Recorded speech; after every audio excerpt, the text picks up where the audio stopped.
Hello everyone, welcome to Nischala's kitchen. ఈరోజు నేను మీకు రెస్టారెంట్ కొలతలతో హోమ్ మేడ్ అల్లం వెల్లుల్లి పేస్ట్ ఎలా తయారు చేసుకోవాలో చూపిస్తాను. మన సౌత్ ఇండియన్ ఫ్యామిలీస్లో అల్లం వెల్లుల్లి పేస్ట్ అవసరం కొంచెం ఎక్కువగానే ఉంటుంది. ప్రతిరోజు అల్లం తొక్క తీసి పేస్ట్ తయారు చేసుకుని వేసుకోవాలంటే ఈ బిజీ డేస్లో ఎంతో కష్టం. ఫ్రెష్‌గా చేసుకున్న అల్లం వెల్లుల్లి పేస్ట్‌తో వచ్చే వంటల రుచి డిఫరెంట్‌గా ఉంటుంది అనేది కూడా నిజమే. ఇప్పుడు నేను చూపించే స్టైల్‌లో కానీ చేశారంటే కనీసం 2 నెలల వరకు ఆ ఫ్రెష్‌నెస్ అలానే ఉంటుంది. వీడియోని లాస్ట్ వరకు చూడండి. చిన్న చిన్న టిప్స్ చెప్తాను. ఇది 2 నెలలు నిలవుంటుంది కాబట్టి ఫ్రెష్ అల్లాన్ని ఎంచుకోండి. అల్లాన్ని సాల్ట్ వాటర్‌లో వాష్ చేసి ఆరబెట్టుకొని ఆ తర్వాత చిన్న ముక్కలుగా కోసి రెడీ చేసుకోండి. అదే విధంగా మంచి క్వాలిటీ వెల్లుల్లిపాయలను కూడా ఎంచుకోండి. పొట్టు తీయాల్సిన అవసరం అయితే ఉండదు. ఎందుకంటే ఆ పొట్టులో కూడా ఎన్నో మెడిసినల్ వాల్యూస్ ఉన్నాయి. మెజర్‌మెంట్స్ చూద్దామా?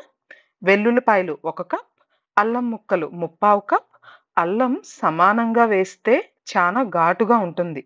అందుకే 1 కప్పు వెల్లుల్లిపాయలకి 3/4 కప్ అల్లం సరిపోతుంది. ఇంకా హాఫ్ స్పూన్ పసుపు, 1 స్పూన్ ఉప్పు, 3/4 కప్ నూనె. నువ్వుల నూనె గానీ, వేరుశనగ నూనె గానీ వాడుకోవచ్చు. ఇప్పుడు ఎలా తయారు చేయాలో చూద్దాం.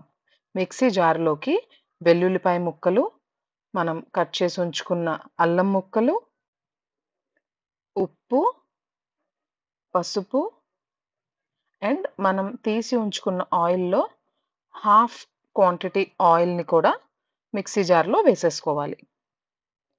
చూడండి, నేను హాఫే ఏస్తున్నాను. కొంచెం ఉంచుకున్నాను. ఇప్పుడు ఇవన్నీ మిక్సీ వేసేసుకోవడమే. మరీ మెత్తగా వేసుకోకండి. కొంచెం కచ్చాపచ్చాగా వేసుకుంటే బావుంటుంది. చూడండి, ఇలా వేసుకుంటే చాలు. ఇప్పుడు వేసుకున్న అల్లం వెల్లుల్లి పేస్ట్‌ని స్టోర్ చేసుకోవడానికి నేను ఈ గ్లాస్ బాటిల్‌లోకి ట్రాన్స్‌ఫర్ చేసుకుంటున్నాను. ఇప్పుడు ఇదంతా ఇలా బాక్స్‌లోకి వేసేసుకున్న తర్వాత, మనం ఇందాక ఆయిల్ హాఫే వేసాం మిక్సీలో. ఆ మిగిలిన ఆయిల్ అంతటిని కూడా ఇలా ఈ పేస్ట్‌లో కలిపేసుకోవడమే. చూడండి, నేను పైనుంచి వేసి స్పూన్‌తో జస్ట్ అట్లా సెట్ చేసుకుంటున్నానంతే. ఇలా చేయడం వల్ల ఎక్కువ రోజులు ఫ్రెష్‌గా టేస్ట్ గాని, కలర్ గాని ఏమాత్రం చేంజ్ అవ్వకుండా ఉంటుంది. దీన్ని రెఫ్రిజిరేట్ చేసుకుంటే 2 నెలల పాటు ఫ్రెష్‌గా అప్పటికప్పుడు చేసినట్టే ఉంటుంది. ఈ వీడియో మీకు గాని నచ్చినట్లయితే మీరు కూడా ఇంట్లో ట్రై చేయండి. మీ ఫ్రెండ్స్ అండ్ ఫ్యామిలీ మెంబర్స్‌తో షేర్ చేయండి. బాయ్.